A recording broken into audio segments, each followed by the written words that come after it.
Welcome back to our SolidWorks tutorials. आज की इस वीडियो में हम स्ट्रेस एनालिसिस करेंगे इस पार्ट का, और इसमें मैं स्टेप बाय स्टेप बताऊंगा किस तरह हमने स्ट्रेस एनालिसिस करना होता है। डिफरेंट स्टडीज़ को आपस में हम किस तरह से कंपेयर कर सकते हैं, वो सब कुछ हम इस वीडियो में देखेंगे। तो सबसे पहले हम इस पार्ट को जल्दी से डिज़ाइन कर लेते हैं और उसके बाद इसकी सिमुलेशन हम स्टार्ट करते हैं। ओके, तो यहाँ पे मैं इसको फाइल में जाऊँगा और न्यू पार्ट डिज़ाइन में जाऊँगा और इस पार्ट को हम क्विकली डिज़ाइन कर लेते हैं। स्केच सिलेक्ट करते हैं और यहाँ पे मैं फ्रंट प्लेन सिलेक्ट करता हूँ और रिक्वायर्ड सेंटर रेक्टेंगल यूज़ करते हुए इस प्लेट का क्रॉस सेक्शन ड्रॉ कर लेता हूँ। इसकी डायमेंशन में हाइट इसकी दे देते हैं 100 मिलीमीटर और विड्थ इसकी दे देते हैं 200 मिलीमीटर। दरमियान में हमारे पास एक होल है, तो उसके लिए हम सर्कल ड्रॉ करते हैं सेंटर पॉइंट पे, और जिसकी डायमेंशन हमारे पास 40 मिलीमीटर इसका डाया है। ओके, फीचर्स में जाते हैं और इसको एक्सट्रूड कर देते हैं 10 मिलीमीटर इसकी थिकनेस एंड क्लिक ओके। तो ये हमारे पास जो है वो एक प्लेट ड्रॉ हो गई है। अब हमने इसका स्टार्ट करना है एनालिसिस करना। ठीक है, तो सबसे पहले हम इस पे फोर्सेस अप्लाई करेंगे और जिस पॉइंट के साथ ये फिक्स है, कोई एक पॉइंट फिक्स भी होना चाहिए, वो पॉइंट हम फिक्स करेंगे। तो ये हमारे पास टूल बार्स है सिमुलेशन और एनालिसिस का। अगर ये आपके टूल बार शो नहीं हो रहे तो आपने यहाँ पे जाना है, यहाँ पे एड इन्स में जाना है, सेटिंग्स में एड इन्स में जाना है और यहाँ पे इसको चेक कर लेना है। तो ये आपके सिमुलेशन के टूल बार्स अपीयर हो जाएंगे। हमें यहाँ पे सिमुलेशन वाला टूल बार रिक्वायर्ड होगा। तो सिमुलेशन टूल बार हमने किस तरह से करनी है वो हम स्टेप बाय स्टेप अब देखते हैं। यहाँ पे आपने सबसे पहले न्यू स्टडी में जाना है और न्यू स्टडी को क्लिक कर देना है। ये डिफरेंट सिमुलेशंस अवेलेबल है हमारे पास। अभी हम इस वक्त स्टैटिक सिमुलेशन कर रहे हैं, तो स्टैटिक ऑलरेडी हमारा सिलेक्टेड है। यहाँ पे हम अपना रिक्वायर्ड नाम दे सकते हैं, प्लेट स्टैटिक एनालिसिस, और इसको हम ओके कर देते हैं। तो हमारे पास ये वाली हम नीचे देख सकते हैं इस टैब में हमारे पास ये वाला पार्ट ओपन है। अब हम फर्दर इसमें स्टडी कर सकते हैं। ओके, अब सबसे पहले हमने अपना मटेरियल अप्लाई करना होता है। इसमें अप्लाई मटेरियल को सिलेक्ट करेंगे और यहाँ पे हमारे पास सारे के सारे मटेरियल्स अवेलेबल हैं। जो भी हम मटेरियल अपने पार्ट को देना चाहते हैं, उस मटेरियल की सारी प्रॉपर्टीज़ इस हमारे पार्ट पे अप्लाई हो जाएंगी। तो मैं यहाँ पे स्टील को सिलेक्ट करता हूँ और AISI 304 को सिलेक्ट करता हूँ। यहाँ मैं देख सकता हूँ कि मेरे पास इस मटेरियल से रिलेटेड जितनी प्रॉपर्टीज़ हैं वो यहाँ पे शो हो रही हैं। मैं यहाँ पे अप्लाई करूँगा तो ये वाली सारी प्रॉपर्टीज़ मेरे अब इस पार्ट पे अप्लाई हो गई हैं। इसको मैं क्लोज कर देता हूं। तो हमने यहाँ पे इस टाइम मटेरियल अप्लाई कर दिया। अब नेक्स्ट हम जाएंगे, अगर हम अपने डिज़ाइन ट्री में देखते हैं तो हमारे पास यहाँ पे कनेक्शंस का टैब है। कनेक्शंस वहाँ पे यूज़ होते हैं जहाँ पे हमारे पास डिफरेंट पार्ट्स हो, उनको हमने असेंबल किया हो। तो इस वक्त हमारे पास एक सिंगल पार्ट ही है, तो इसको हम यहाँ पे कोई चीज़ अप्लाई नहीं करेंगे। नेक्स्ट हम जाएंगे फिक्सचर्स पे। ओके, फिक्सचर्स पे हम राइट क्लिक करेंगे और अपने पार्ट को हम किस सपोर्ट के जरिए फिक्स कर रहे हैं दूसरे पार्ट के साथ, वो यहाँ पे हमने अप्लाई करना है। तो मैं यहाँ पे एक फिक्स ज्योमेट्री सिलेक्ट करूंगा। मेरे पास डिफरेंट और भी ऑप्शंस है, तो अभी मैं फिलहाल यहाँ पे फिक्स ज्योमेट्री सिलेक्ट करूंगा और जिस पार्ट को भी, जिस फेस को भी मैंने फिक्स करना है उसको मैं सिलेक्ट कर लूंगा। मैंने यहाँ पे साइड वाले फेस को फिक्स करना है, इसको मैं सिलेक्ट कर लूंगा और ओके कर दूंगा। तो मेरे पास ये वाला पार्ट फिक्स हो चुका है।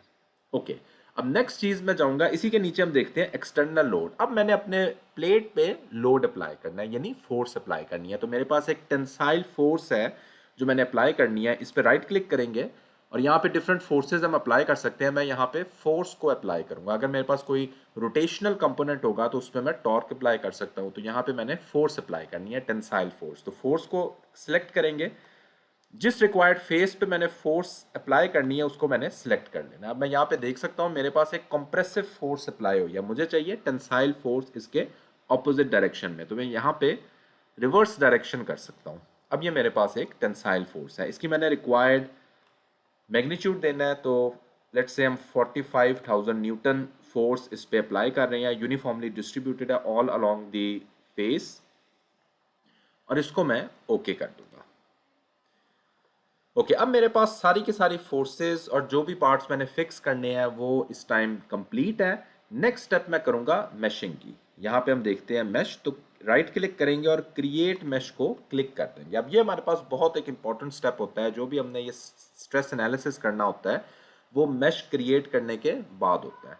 अब मैश हमने किस लिहाज से क्रिएट करनी है, तो यहाँ पे हमारे पास मैश डेंसिटी अवेलेबल होती है। ये बाय डिफॉल्ट हमारे पास तकरीबन 50% पे सेट होती है। इसके अगर हम मैश पैरामीटर्स देखते हैं तो ये वाला है हमारे पास पैरामीटर्स, नोड एलिमेंट्स का कॉम्बिनेशन एक मैश कहलाता है, तो वो हमारे पास यहाँ पे उनकी वैल्यूज अवेलेबल है। जितना हम इसको लेफ्ट साइड पे कोर्स साइड पे ले जाएं, अभी हम देखेंगे सिमुलेशंस में, मैं डिफरेंट सिमुलेशंस आपको करके दिखाऊंगा कि मैश डेंसिटी को हम वेरी करें तो हमारी वैल्यूज पे कितना इफेक्ट आता है। तो हम लेफ्ट साइड पे जितना जाते जाएंगे हमारे रिजल्ट्स उतने इनएक्यूरेट होंगे, हाउएवर प्रोसेसिंग टाइम तेज हो जाएगा। लेकिन और जितना हम इसको राइट साइड पे फाइन ट्यूनिंग इसकी करेंगे, मैश जितने हम ज़्यादा रखेंगे उतना हमारा रिजल्ट एक्यूरेट आएगा, लेकिन प्रोसेसिंग टाइम हमारा बढ़ जाएगा। तो इन इन सारी कि हम मैश डेंसिटी को डिफरेंट वेरी करके हम रिजल्ट्स देखेंगे किस तरह से हमारे रिजल्ट्स जो हैं वो वेरी कर रहे हैं। तो अभी हम मैंने इसको बाय डिफ़ॉल्ट जो भी मेरी सेटिंग है उसी डिफ़ॉल्ट सेटिंग पे मैंने रखा है। क्लिक ओके करूँगा तो मेरे पास मैश जो है वो क्रिएट होना शुरू हो जाएंगे, और ये मेरे पास डिफरेंट मैश जो है वो स्मॉल स्मॉल एरियाज जो है वो क्रिएट हो गए हैं। हर एरिया पे स्ट्रेस एनालिसिस होता है और इस एरिया पे हमारे पास एक ही जो यूनिफॉर्म स्ट्रेस जो है वो अपीयर होगा। तो ये जितने ज़्यादा मैश होंगे उतना हमारा रिजल्ट एक्यूरेट होगा। ओके, अब मैंने सब कुछ मैश भी कर लिया है। अब मैं अपनी स्टडी को रन कर लेता हूँ। तो यहाँ पे मैं ऊपर जो टैब्स हैं उसमें रन दिस स्टडी में जाऊँगा और इसको मैं रन दिस स्टडी को क्लिक कर दूंगा। तो अब मेरे पास इसको सॉल्व कर रहा है, इसको मैं ओके कर देता हूँ। ओके, तो ये मेरे पास जो है वो रिजल्ट आ गया हुआ है। बाय डिफ़ॉल्ट हमारे पास अगर लेफ्ट साइड पे हम देखते हैं डिज़ाइन ट्री में, तो बाय डिफ़ॉल्ट हमारे पास 3 तरह के रिजल्ट्स अवेलेबल होते हैं। एक स्ट्रेस रिजल्ट, एक हमारे पास डिस्प्लेसमेंट रिजल्ट और एक स्ट्रेन रिजल्ट। ये बाय डिफ़ॉल्ट हमारे पास तीनों रिजल्ट्स अपीयर होंगे। हम कोई भी अपनी स्टडी को रन करेंगे, ये तीनों रिजल्ट्स हमारे पास आएंगे। ओके, अब हम देख सकते हैं यहाँ पे हमारे पास कुछ लेंथ जो है वो इंक्रीज कर गई है। अगर हमने वापस अपनी ओरिजिनल शेप को देखना होता है तो ये हम ऊपर देखते हैं डिफॉर्म्ड रिजल्ट। इसको हम क्लिक करेंगे तो हमारे पास वापस मटेरियल अपनी ओरिजिनल लेंथ पे आ जाएगा। जिस तरह मैंने पिछले वीडियोस में भी बताया था, ये थोड़ा सा एग्जेजरेट करके बताया जाती है, यानी अब इस डायमेंशन के हिसाब से हमारी इतनी डिफॉर्मेशन नहीं कभी भी होती। अगर हम यहाँ पे देखते हैं डिफॉर्मेशन स्केल, ये 340 टाइम्स ज़्यादा हमें डिफॉर्म्ड बता रहा है। जो डिस्प्लेसमेंट है वो बहुत मिलीमीटर्स में बहुत कम हुई होगी अगर हम यही डायमेंशन लेते हैं। ये सिर्फ हमारे एनालिसिस के लिए थोड़ा विजुअल हमें बेहतर तरीके से पता लग सके कि डिफॉर्मेशन किस डायरेक्शन में हो रही है, कितनी हो रही है, वो उस लिहाज से हमें ये एग्जेजरेट करके बता रहा होता है।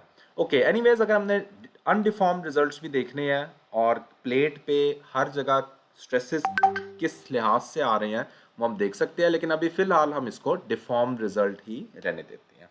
ओके, अब हम यहाँ पे डिफरेंट अपने रिजल्ट्स को एनालाइज करने के डिफरेंट तरीके हैं, वो मैंने आपको सारे बताने हैं किस तरह हम कर सकते हैं।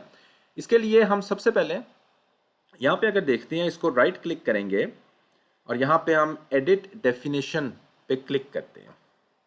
ये जो तीनों ऑप्शंस मेरे पास आ रही थी, एडिट डेफिनेशन की, चार्ट ऑप्शंस की नेक्स्ट थी और सेटिंग्स की, वो यहाँ पे भी होती है। ठीक है, मैं डायरेक्टली यहाँ से भी जा सकता हूँ। ओके, अब यहाँ पे मेरे पास हमने एडिट डेफिनेशन किया है, तो ये कौन सा स्ट्रेस हमें बता रहा है, तो ये बेसिकली वॉन माइसिस स्ट्रेस हमें बता रहा होता है। हमारे पास और भी ऑप्शन होती है, हम जो भी अपना रिक्वायर्ड स्ट्रेस लेना चाहते हैं, लेकिन बाय डिफ़ॉल्ट यही सबसे एक्यूरेट है, तो यही आप रख सकते हैं अपना स्ट्रेस एनालिसिस के लिए। लेकिन अगर हमने कोई और स्ट्रेस लेना होता है, normal stress, shear stress, principal stress, किसी भी डायरेक्शन में, तो हम यहाँ से सिलेक्ट कर सकते हैं। तो by default von Mises stress हमारे पास यहाँ पे शो हो रहा होता है और ये उसकी हमारे पास यूनिट्स हैं। उसके बाद नेक्स्ट हम जाते हैं चार्ट ऑप्शंस में। तो चार्ट ऑप्शंस में जो भी हमें वैल्यूज़ यहाँ पे शो हो रही हैं, मैक्सिमम मिनिमम, ये हमारे लेजेंड्स हैं, ये ग्राफ्स शो हो रहे हैं, डिफरेंट कलर्स में शो हो रहे हैं, तो यहाँ से हम डिफरेंट वैल्यूज़ ले सकते हैं। अब फॉर एग्जांपल इनको भी मैं चेक कर लेता हूँ, show minimum annotation and maximum annotation. तो इसमें हम देख सकते हैं कि मिनिमम हमारे पास इस पॉइंट पे स्ट्रेस है, यानी कि सारा का सारा ये ब्लू जो भी पॉइंट है, ये वाला हमारा मिनिमम स्ट्रेस वाला पॉइंट है, और ये वाला पॉइंट हमारा मैक्सिमम स्ट्रेस वाला पॉइंट है जो कि रेड में शो हो रहा है इस पॉइंट पे। ओके, तो ये चीज़ हम यहाँ से देख सकते हैं। उसके बाद हम सेटिंग्स में जाते हैं, तो सेटिंग्स में भी ऐसा अभी फ़िलहाल हमारे लिए कोई चीज़ नहीं है, तो ये हम स्ट्रेस प्लॉट यहाँ से कुछ और ऑप्शंस जो हैं वो देख सकते हैं। उसके बाद हम यहाँ पे जाते हैं प्लॉट टूल्स में। यहाँ पे हमने राइट पे, अभी हम फिलहाल स्ट्रेस में ही हैं, स्ट्रेस वाले प्लॉट में ही हैं, और यहाँ पे हम प्लॉट टूल्स में जाएंगे और ये डिफरेंट हमारे पास ऑप्शंस आ रही होती हैं। हम सबसे पहले जाते हैं सेक्शन क्लिपिंग में। सेक्शन क्लिपिंग हमें अलाउ करता है कि हम किसी भी प्लेन के अबाउट अगर हमने स्ट्रेस एनालिसिस देखना है तो वो हम देख सकते हैं। फॉर इंस्टेंस अब इसमें हम फ्रंट प्लेन नहीं, मैं यहाँ पे अगेन मैं यहाँ पे जाता हूँ, मैं राइट प्लेन सेलेक्ट कर लेता हूँ। ठीक है, तो इस प्लेन के अबाउट में अपना इस सेक्शन, इस प्लेन के अबाउट जो सेक्शनल व्यू है उसमें मैं अपना स्ट्रेस एनालिसिस देख सकता हूँ। सिमिलरली अगर मैंने इसको किसी एंगल पे देखना चाहते हैं तो वो भी हम एंगल पे देख सकते हैं। कोई भी अपना डिज़ायर्ड एंगल हम इस पे सब्स्टिट्यूट करके इस प्लेन के अबाउट जो हमारे पास स्ट्रेस एनालिसिस शो हो रहा है वो हम इसके ज़रिए, इस ऑप्शन के ज़रिए देख सकते हैं। ठीक है, तो यहाँ पे हम जो सेक्शन क्लिपिंग है उसको एक्टिवेट करके हम अपना सेक्शनल व्यू देख सकते हैं। ओके, नेक्स्ट ऑप्शन देखते हैं।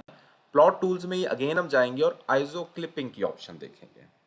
आइसो क्लिपिंग बेसिकली हमारे पास किसी एक वैल्यू पे, अब जिस तरह ये यहाँ पे इस टाइम एरो शो हो रहा है, ब्लैक एरो, ये इस पॉइंट पे जो भी स्ट्रेसेस हमारे पास अवेलेबल हैं सिर्फ उनको शो कर रहा है। ठीक है, यहाँ पे इस पॉइंट पे हमारे पास जो इस वैल्यू के स्ट्रेसेस इस प्लेट में आ रहे हैं वो सिर्फ इस पॉइंट पे हमारे पास शो हो रहे हैं। हम इस वैल्यू को चेंज भी कर सकते हैं अकॉर्डिंगली। तो जिस भी वैल्यू पे हमने सबसे पहले इस वैल्यू के देखनी है और जैसे जैसे हम ऊपर करते जा रहे हैं हमारे पास सिर्फ वही स्ट्रेसेस, वही एरियाज शो हो रहे हैं जो हम देखना चाह रहे हैं। सिमिलरली हमने रेंज ऑफ वैल्यूज़ भी इसमें डिफाइन कर सकते हैं। हमने यहाँ पे दूसरी वैल्यू भी ले सकते हैं, इसको मैं एक्टिवेट कर लेता हूँ और यहाँ पे अब मैं दूसरी वैल्यू भी ले सकता हूँ। तो जो भी स्ट्रेसेस इन दोनों वैल्यूज़ के दरमियान आ रहे हैं, यहाँ पे हमारे पास दो एरोज शो हो रहे हैं, जो भी स्ट्रेसेस इन दोनों वैल्यूज़ के दरमियान आ रहे हैं सिर्फ वही एरियाज हमें इस टाइम शो हो रहे हैं। तो ये वाला टूल भी हमारे पास काफ़ी यूज़फुल टूल है जिसमें हम सिर्फ वही एरियाज स्ट्रेसेस के देख सकते हैं जो हमें रिक्वायर्ड हो। ठीक है, नेक्स्ट ऑप्शन हम देखते हैं रिजल्ट की। प्लॉट टूल्स में जाएंगे और यहाँ पे हम प्रोब की ऑप्शन देखते हैं। प्रोब की ऑप्शन हमें अलाउ करता है कि हम अपनी मर्जी से कोई पॉइंट सेलेक्ट कर सकते हैं जो हमने स्ट्रेस के देखना हो, उसमें कितना स्ट्रेस है और फर्दर हमारे पास क्या उसकी डिटेल्स है। ओके, इसमें मैंने प्रोब का सिलेक्ट कर दिया। अब मैं डिफरेंट पॉइंट्स को सिलेक्ट करता जाऊंगा। फॉर एग्जांपल मैंने इस पॉइंट को सिलेक्ट करना है, ये मेरे पास बता रहा है कि इस पॉइंट पे मेरे पास नोड्स, इनकी लोकेशन क्या है और स्ट्रेस की वैल्यू क्या है। सिमिलरली मैं दूसरा पॉइंट सेलेक्ट करता हूँ, तीसरा, और मैं मल्टीपल पॉइंट्स अपने सिलेक्ट कर सकता हूँ। ओके, ये मैंने मल्टीपल पॉइंट्स अपने सिलेक्ट करनी है। यहीं पे मैं लेफ्ट साइड पे जाता हूँ तो इनकी वैल्यूज़ भी मुझे बता रहा है कि इन पॉइंट्स की लोकेशन और उनकी स्ट्रेस वैल्यूज़ क्या है। ठीक है, अभी फ़िलहाल हम स्ट्रेस वाले रिजल्ट में हैं तो सिर्फ उनकी स्ट्रेस की वैल्यूज़ बता रहा है। सिमिलरली हम नीचे जाते हैं तो यहाँ पे प्लॉट को क्लिक करेंगे तो हमारे पास इनका एक ग्राफ भी शो हो रहा है। जिस सीक्वेंस के अकॉर्डिंग मैं क्लिक करता गया था पॉइंट्स को, उन्हीं सीक्वेंस के अकॉर्डिंग यहाँ पे मेरे पास ग्राफ शो हो रहा है। तो ये ग्राफ हमें बता रहा है उस पॉइंट का और उस पॉइंट पे जो हमारे पास स्ट्रेस की वैल्यू है उसको हमें बता रहा है। ठीक है, तो इस तरह हम डिफरेंट पॉइंट्स का स्ट्रेस एनालिसिस कर सकते हैं और फिर ग्राफ भी देख सकते हैं। ओके, यही चीज़ हमारे पास हर रिजल्ट के ऑप्शन के लिए अवेलेबल होती है। ओके, नेक्स्ट हम देखेंगे। नेक्स्ट यहाँ पे हमारे पास डिस्प्लेसमेंट ग्राफ है, इसको डबल क्लिक करेंगे तो अब हमारे पास डिस्प्लेसमेंट ग्राफ शो हो रहा है। कितनी हमारे पास डिस्प्लेसमेंट हुई है, कौन सा पॉइंट सबसे ज़्यादा डिस्प्लेस हुआ है, और मैक्सिमम डिस्प्लेसमेंट हम यहाँ पे देख सकते हैं, दिस इज़ 0.0586 मिलीमीटर। ठीक है, जो कि हमारी तकरीबन 200 मिलीमीटर अगर थी तो उसमें कुछ बिल्कुल पॉइंट्स में जो है वो डिस्प्लेसमेंट हुई है इस फोर्स के हिसाब से। सिमिलरली स्ट्रेन ग्राफ हमारे पास होता है और डिस्प्लेसमेंट स्ट्रेन में भी अभी जो मैंने ऑप्शंस बताई हैं प्लॉट टूल्स की, वो सारी की सारी एप्लीकेबल होंगी हमारे इन ग्राफ इन रिजल्ट्स के लिए भी। सिमिलरली हम स्ट्रेन का भी देख सकते हैं, तो ये हमारे पास स्ट्रेन के जो है वो इमेज अवेलेबल है। अब मैंने रिजल्ट, इन तीनों रिजल्ट्स के अलावा कोई और रिजल्ट देखना चाहता हूँ, वो मैं किस तरह देख सकता हूँ। तो यहाँ पे मैं रिजल्ट्स में राइट क्लिक करूँगा और यहाँ पे स्ट्रेस प्लॉट ऑलरेडी मेरे पास है। हाँ, अगर मैंने वॉन माइसिस स्ट्रेस के अलावा कोई दूसरा स्ट्रेस लेना हो तो मैं यहाँ पे क्लिक कर सकता हूँ। डिस्प्लेसमेंट प्लॉट भी ऑलरेडी मेरे पास है, स्ट्रेन भी ऑलरेडी मेरे पास है। मैं यहाँ पे क्लिक करता हूँ फैक्टर ऑफ सेफ्टी प्लॉट को। ये प्लॉट मुझे बताएगा कि फैक्टर ऑफ सेफ्टी मेरे पास कितना है। यहाँ पे मैंने ऑल बॉडी सेलेक्ट करूँगा, एक ही बॉडी हमारे पास है, मल्टीपल पार्ट्स नहीं है। इसको मैं ओके कर दूंगा तो ये मेरे पास फैक्टर ऑफ सेफ्टी के पॉइंट ऑफ व्यू से बता रहा है कि वेदर हमारा जो ये पार्ट है उस पर जो फोर्स अप्लाई हो रही है उस पर कितने फैक्टर ऑफ सेफ्टी मिनिमम है। तो इस टाइम हमारे पास 1.2 फैक्टर ऑफ सेफ्टी मिनिमम है। सो विच इज़ ओके, यानी हमारी जो मैक्सिमम स्ट्रेस आ रहा है और जो यील्ड स्ट्रेंथ है उससे हमारी वैल्यू कम ही है मैक्सिमम की। तो ये हमारे पास जो है वो 1.2 मिनिमम जो है वो अवेलेबल है फैक्टर ऑफ सेफ्टी। सिमिलरली अगर हमने देखना हो whether this part is a safe design और नॉट, तो उस केस में हम डायरेक्टली स्ट्रेस से भी कंपेयर कर सकते हैं। यहाँ पे हमारे पास यील्ड स्ट्रेंथ की ये वैल्यू है और मैक्सिमम स्ट्रेस जो हमें मिल रहा है वो 1.7 इंटू 10⁸ है, यील्ड स्ट्रेंथ 2 इंटू 10⁸ है, तो which is lesser than yield strength, so therefore design is safe. और कितना फैक्टर ऑफ सेफ्टी है वो हमने उस ग्राफ से देख लिया। नेक्स्ट हम देख सकते हैं, रिजल्ट्स में जाएंगे तो डिफाइन फटीग चेक प्लॉट। तो फटीग के हवाले से देख सकते हैं ये सारी की सारी ऑप्शंस आप यही रख सकते हैं। इसको ग्राउंड की बजाय मशीन कर लें और बाकी जो ऑप्शंस आ रही हैं, वैल्यूज़ आ रही हैं, उनको बाय डिफ़ॉल्ट ही रहने दें। क्लिक ओके करेंगे तो ये मेरे पास जो है वो फटीग चेक प्लॉट आ जाता है। ये अगर कहीं से भी रेड हो, इस टाइम तो हमें सारा का सारा ये ब्लू नज़र आ रहा है, ये कहीं से भी रेड होता है तो वो पॉइंट्स जो हैं वो पॉसिबल एरियाज होते हैं जहाँ पे फटीग हो सकती है। ठीक है, तो इस टाइम हमारे पास जो इस पार्ट पे इन फोर्सेस के साथ कहीं पे हमें कोई फटीग जो है वो अपेयर नहीं हो रही।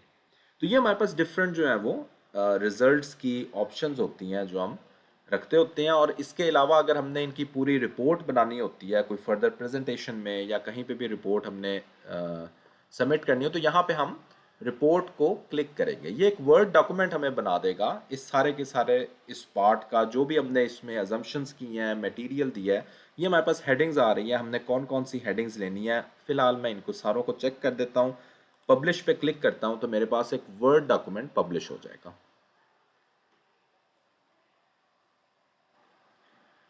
ये मैं देख सकता हूँ मेरे पास रिपोर्ट जो है वो इसकी ओपन हो गई है और यहाँ पे सारी की सारी रिपोर्ट जो है वो आ गई है। ये इस मॉडल की इंफॉर्मेशन आ गई है।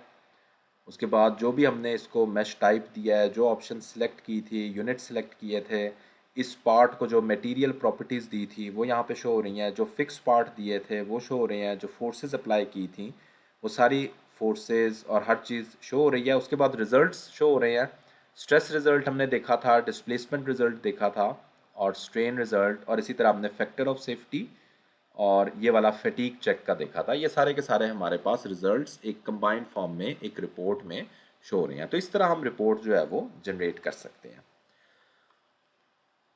नेक्स्ट हम देखेंगे हम मैश डेंसिटी को वेरी करके रिजल्ट्स किस तरह वेरी करते हैं वो हम देखेंगे। तो इसके लिए हम इसी जो हमने पूरी सिमुलेशन अभी तैयार की है इसी को हम कॉपी कर लेंगे। तो यहाँ पे हम जाएंगे, ये नीचे जो टैब है इस पर राइट क्लिक करेंगे और यहाँ पे कॉपी स्टडी पे क्लिक कर लेंगे। अब हमारे पास यही चीज़ वो हमसे पूछ रहा है। ओके, हम यहाँ इसको क्लिक ओके करेंगे तो हमारे पास एक नेक्स्ट टैब आ जाएगा जो कि जिसमें एग्जैक्टली सेम चीज़ें होंगी जो हमने ऑलरेडी पीछे हर चीज़ परफॉर्म किया। तो यहाँ पे हमने मैश डेंसिटी को वेरी करेंगे और देखेंगे किस तरह से हमारे रिजल्ट्स वेरी करते हैं। अब यहाँ पे हम जाएंगे मैश में और क्रिएट मैश को क्लिक करेंगे। इसको मैं दोबारा से रीनेम भी कर देता हूँ ताकि हमें पता रहे कि हम यहाँ पे प्लेट स्ट्रेस और यहाँ पे हम कोर्स डेंसिटी को देखेंगे। मैश को हम राइट क्लिक करेंगे और क्रिएट मैश में जाएंगे। वो हमसे पूछ रहा है कि पिछले जो मैशिंग है वो दोबारा से ओवरराइट हो जाएगी, हम ओके करेंगे। और यहाँ पे हम मैश डेंसिटी को, अब यहाँ पे हम अगर हम देखते हैं इसके पैरामीटर्स, तो जैसे मैं ये पैरामीटर्स यहाँ पे हिला रहा हूँ तो लेफ्ट साइड पे मैं देख सकता हूँ ये 11.4 समथिंग हो गई है वैल्यू। ये मेरे पास इस टाइम जो एक मैश का साइज़ होगा वो ज़्यादा होगा, यानी कम मैश जो है वो बनेंगे। तो मैंने इसको कोर्स पे क्लिक किया है और क्लिक ओके करेंगे तो मेरे पास ये वाले जो है वो मैशेस क्रिएट हो गए हैं। ये हम देख सकते हैं लास्ट में हमारे पास इवन थिकनेस पे भी दो मैश थे, दो मैश के हमारे पास कॉम्बिनेशंस थे, यहाँ पे सिर्फ एक है। तो अब हम इसी के रिजल्ट्स देखते हैं। इसको दोबारा से हम रन द स्टडी करेंगे और यहाँ पे हमारे पास अब स्ट्रेस के रिजल्ट्स आ गए हैं। इवन स्ट्रेस के, डिस्प्लेसमेंट के, या जो भी हम देखना चाह रहे हैं, हमारे पास रिजल्ट्स जो हैं वो सारे के सारे यहाँ पे आ गए हैं। तो यहाँ पे हम देख सकते हैं ये वाला हमारे पास जो मैक्सिमम स्ट्रेस आ रहा है इस टाइम वो 3.3 इंटू 10⁻³ है। सिमिलरली अगर हम पिछले में जाते हैं तो हमारे पास स्ट्रेस जो है वो 3.7 समथिंग है। तो थोड़ा सा हमारे पास डिफरेंस आ रहा है स्ट्रेसेस में। और सिमिलरली हम एक तीसरी भी स्टडी क्रिएट करते हैं जिसमें हम मैश डेंसिटी को बहुत इंक्रीज करेंगे। तो इसी को मैं दोबारा से कॉपी स्टडी करता हूँ, यहाँ पे क्लिक ओके करता हूँ और इसको भी रीनेम कर देते हैं प्लेट स्ट्रेस फाइन। और यहाँ पे मैश दोबारा से मैं क्रिएट करूँगा, क्लिक ओके, और यहाँ पे मैं इसको ऑल द वे राइट जो है वो ड्रैग कर लूँगा। तो यहाँ पे मेरे पास जो मैश साइज़ है वो सबसे कम है, 2.8 समथिंग है। क्लिक ओके करूँगा तो मेरे पास अब मैशेस क्रिएट होंगे। तो ये हम देख सकते हैं हमारे पास अब इस टाइम ऑलमोस्ट थिकनेस पे ही 3 लेयर्स हैं, तो बहुत स्मॉल साइज हो गया हमारे एक मैश का। तो अब हम इसका स्ट्रेस एनालिसिस करते हैं, रन द स्टडी करेंगे तो हमारे पास जो रिजल्ट्स हैं वही रिजल्ट्स क्रिएट होंगे। लेकिन हम देख सकते हैं थोड़ा एक तो टाइम इंक्रीज होगा। अभी तो हमारा ये पार्ट सिंपल है, लेकिन जैसे जैसे पार्ट ज़्यादा होंगे तो हमारा जो प्रोसेसिंग टाइम है वो इंक्रीज होगा। तो ये हमारे पास वैल्यू आ जाती है अगर हम फाइन मैश साइज करते हैं। जितना हम फाइन करते जाएंगे उतने हमारे रिजल्ट्स जो हैं वो एक्यूरेट होते जाएंगे। तो ये हमारे पास तीनों के रिजल्ट्स आ गए हैं, सबके डिस्प्लेसमेंट, स्ट्रेस, स्ट्रेन जो भी हम देखना चाह रहे हैं ये हमारे पास सारे रिजल्ट्स आ गए हैं। तो इनमें थोड़ा बहुत जो है वो माइनर सा भी नहीं, बल्कि इवन इसमें अगर हम कोर्स डेंसिटी लेते हैं ये तो कभी भी रिकमेंडेड नहीं है। तो इसके जो रिजल्ट्स हैं वो हाईली इनएक्यूरेट होंगे, लेकिन हमारा प्रोसेसिंग टाइम इंक्रीज होगा। तो एटलीस्ट जो डिफ़ॉल्ट सेटिंग है या हमारे पास जो फाइन सेटिंग है वो आप लेते हैं तो आपके रिजल्ट्स जो हैं वो एक्यूरेट आएंगे। इवन हमने सारे रिजल्ट्स को कंपेयर करना हो तो हम कंपेयर भी कर सकते हैं। यहाँ पे हम हमारे पास ऊपर जो टैब है कंपेयर रिजल्ट्स का, यहाँ पे क्लिक करेंगे और ये हमसे पूछ रहा है कि हमने कंपेयर रिजल्ट्स कौन से करने हैं, all studies in this configuration या करंट स्टडी। हम ऑल स्टडीज इन कॉन्फ़िगरेशन को क्लिक करेंगे तो हमारे पास ये तीनों जो सिमुलेशंस हमने क्रिएट की हैं वो सभी की सब हमारे पास यहाँ पे आ रही हैं। तो हम लेट्स सपोज क्लिक ओके करता हूँ तो मेरे पास दोनों को ये साइड बाय साइड जो है वो शो करवा रहा है। तो ये मैं देख सकता हूँ यहाँ पे मेरे पास 3.73 है, 3.39 है और तीसरे वाला 3 हमने किए हैं तो 3.77 हमारे पास शो हो रहे हैं। तो ये हमारे पास वेरी कर रहे हैं स्ट्रेस रिजल्ट्स जैसे जैसे हम मैश साइज को वेरी कर रहे हैं। तो इस तरह हमारे पास मैश डेंसिटी पे भी रिजल्ट्स डिपेंड कर रहे होते हैं। इवन हमने इस वीडियो में स्टेप बाय स्टेप देखा है किस तरह से हम स्ट्रेस एनालिसिस करते हैं, फिर रिजल्ट्स आ जाएं, उन रिजल्ट्स के हमारे पास क्या क्या ऑप्शंस होती हैं, उनको प्रोसेस किस तरह करते हैं, और फाइनली हमने ये भी देखा कि हम रिपोर्ट जो है वो सॉलिडवर्क्स से किस तरह जनरेट कर सकते हैं। आई होप आपने सीखा होगा किस तरह हम स्ट्रेस एनालिसिस परफॉर्म करते हैं। अगर ये वीडियो पसंद आती है तो please do subscribe the channel. Thanks for watching this video.